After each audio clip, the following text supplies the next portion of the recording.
Okay, now let's do the inverse of what we learned previously. Means this time we're gonna navigate down in the HTML tree using XPath. So let's take as an example this div element with a class attribute set to intro. And previously, to get all the p elements that are inside it, we used this XPath expression, /div with a class attribute set to intro, and then /p. Now this /p is like a shortcut of an access called child, which we use to get all the children of a specific element, which is this div in this case. So alternatively, we can replace the p by an access called child : p. And of course, we still get the same output. If we don't want to be specific about the children elements we are looking for, we can replace this p by the node function we learned about before.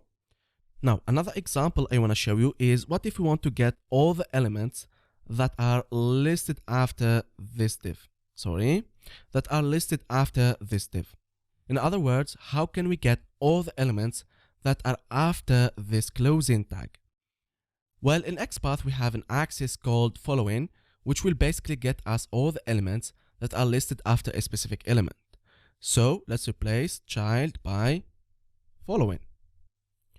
And as you can see, we do get pretty much every element listed after this div element, even some sub-elements like this p, for example, and all the list items, including the text.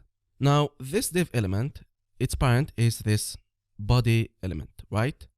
So let's say we want to get all its brothers, means all the elements that are after this div, which also share the same parent, which is this body.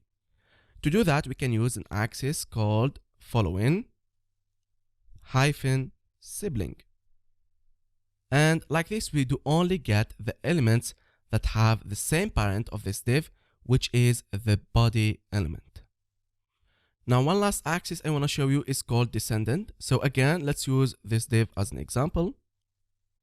And let's say we want to get its children, which are the p elements. And we also want to get its grandchildren, means its children like this span, for example. So let's replace following sibling by descendant. Now let's take a look at the output.